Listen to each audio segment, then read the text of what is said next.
इतिहास में हार जीत होती रहती है। मुद्दे की बात यह है कि कौन स्पिरिट जिंदा रख पाता है। इजराइल भी खदेड़ा गया था, लेकिन उसने अपनी स्पिरिट जिंदा रखी और आज वो एक अजय देश है। राजपूत राजा हारे या जीते, लेकिन उन्होंने हिंदुत्व की स्पिरिट को जिंदा रखा।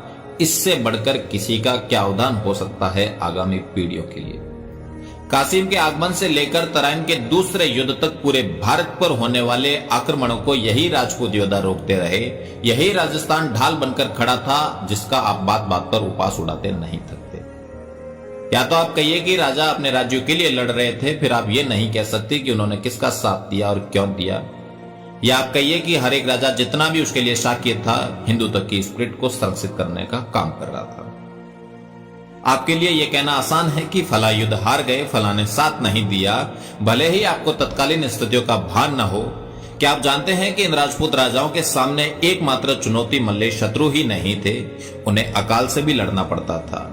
एक सामान्य ठाकुर जिसके खुद के खाने के लाले पड़ते हो, लेकिन अकाल पड़ा तो अपने अन्न भंडार खोल दिए, ऐसा एक दो नहीं हजारों ठाकुरों सामंतों ने किया।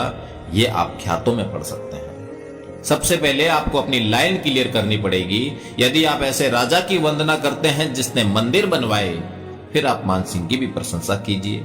आप ऐसे विदेशी योद्धा की प्रशस्ति पढ़ते हैं जो अजय योद्धा है, फिर आप मानसिंह की प्रशस्ति भी पढ़िए जिसने हल्दी घाटी को छोड़कर एक युद्ध नहीं हारा। आप राजपूतों को गाली देना चाहते हैं तो ठहरिए, इसी मानसिंह के दादाजी प्रताप के दादाजी के ध्वज के नीचे बाबर के विरुद्ध खानवा में लड़े थे। आपका मानसिंह के प्रति सम्मान है या नहीं, लेकिन सबसे पहले आपको अपनी लाइन क्लियर करनी पड़ेगी कि आप किसे और क्यों महत्वपूर्ण मानते हैं। आप इतिहास मंथन से क्या तत्व निकालना चाहते हैं। इतिहास के पास एक साक्ष्य नहीं है, लेकिन आप जयचंद को गद्दार बनाकर घूम रहे हैं। मालदेव पितृहंता नहीं था, लेकिन बना दिया गया क्योंकि ख्यात की एक पंक्ति का अर्थ शुद्ध निकाल दिया गया। वो घटना राजपूतों के विरुद्ध काम आ सकती थी। उस ख्यात का अनुवाद ऐसा व्यक्ति करता है जिसे राजस्थानी भाषा का ककरा भी नहीं आता। कमाल है। कमाल की बात यह है कि आप हजारों निर्दोष हिंदुओं का कत्लेआम करने वाले अकबर को लोदियों से कम नरसंस मानते हो। आप औरंगजेब की बर्बरताओं को तुलना की तुला पर रखते हो, फिर आप यह भी कहते हो कि आप इतिहास को आत्मपरीक्षण की दृष्टि से देखते हो। हद करते हो। इससे बढ़िया तो वामी इतिहासकार है। जसवंत सिंह औरंगजेब के अधीन थे, लेकिन जैसे ही औरंगजेब मारवाड़ के मंदिर तोड़ने की घोषणा करता है, जसवंत सिंह काबुल की सारी मस्जिदें तोड़ने का फरमान जारी कर देते हैं। वो तो मुगलों के अधीन थे, फिर उन्होंने मंदिर तोड़ने की बात पर इतना आक्रोश क्यों दिखाया? क्योंकि उनमें हिंदू स्पिरिट जिंदा थी। कानड़ देव मुट्ठी भर सैनिकों के साथ खिलजी की सेना का रास्ता रोक देते हैं जब वो सोमनाथ से शिवलिंग लेकर दिल्ली जा रही होती है। प्रताप गुजरात से लौट रही अकबर की सेना से टैक्स वसूल लेते हैं। कल्ला रायमलोद जहांगीर को विवाह के बदले जूतों की माला पहना देते हैं। आप पढ़िए कि इल्तुतमिश ने कितनी बार जूते खाए हैं राजस्थान में। ऐसे अनेक उदाहरणों से भारतीय इतिहास भरा पड़ा है। आप राजपूत राजाओं का गुणगान मत कीजिए, लेकिन आप बताइए कि एक गुलाम कौम इतना खुलकर कैसे खेल सकती थी। हम तो मुगलों के हुक्म की तालीम कर रहे थे। महाराणा प्रताप को लेकर स्वयं दक्षिणपंथी भ्रम फैला रहे हैं कि प्रताप अकेले लड़ रहे थे। सफेद झूठ। यह झूठ नहीं, थूक है जो पलटकर हमारे मुंह पर गिरता है। मारवाड़ के चंद्रसेन सिरोही के राव सुल्तान, बूंदी के दूधा, ईडर के राव नारायण दास, डूंगरपुर के सहसमल, ग्वालियर के राम सिंह तोमर और भी आसपास के सामंत हमेशा प्रताप के साथ खड़े थे। आप अबुल फजल को पढ़िए और जानिए कि उस समय किस प्रकार प्रताप और उसके सहयोगियों ने मुगलों के व्यापार और हज यात्रा के रास्ते रोक दिए थे। हल्दीघाटी युद्ध को लेकर पहले वामी इतिहासकारों ने कहा कि वो युद्ध प्रताप हार गए थे। फिर आए दक्षिणपंथी और कहने लगे कि युद्ध अरण्य पर छूटा था। आप मेरी मत मानिए, आप अकबर की सेना के साथ आए इतिहासकार बदायूं की पुस्तक मुंतखब तवारीख पढ़ लीजिए। मुगल सेना मिलो भागती रही, एक जीती हुई सेना भाग रही है। कमाल है।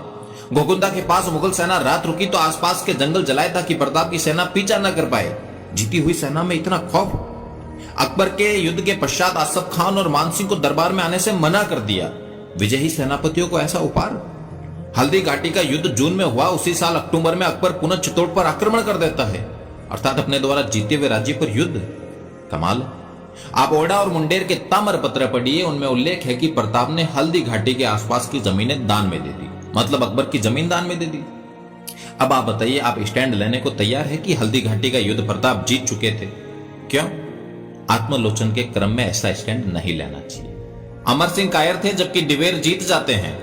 राव सुल्तान दत्तानी के युद्ध में अकबर की सारी सेना का सफाया कर देते हैं। कौन थे ये लोग? इतिहास की मुख्य धारा को गोली मारिए, क्या आप इन युद्धों की चर्चा भी करते हैं? आप कितने मुगल बादशाहों के नाम गिनवा सकते हैं जो स्वयं युद्ध भूमि में हराउल में खड़े होकर लड़ते थे, जबकि ऐसा हर राजपूत राजा किया करता था। राजपूत राजाओं ने पेट दिखाई होती तो आप और मैं अब इतिहास पर चर्चा नहीं कर रहे होते। चारणों ने लिखा राजपूतों के पराक्रम पर। सांगा, प्रताप, राज सिंह, अमर सिंह, दुर्गादास, जसवंत सिंह, जगत सिंह, राव जय सिंह, राव सुल्तान, डूंगर सिंह, इन्होंने दान दिया, युद्ध लड़े, दुर्ग बनवाए, मंदिर बनवाए, तालाब खुदवाए, और आपको एक क्षण नहीं लगता आप कह उठते हैं कि चारण चापलूसी कर रहे थे। आपको समझना होगा कि राजपूत राजाओं का ऋण है हिंदुओं पर।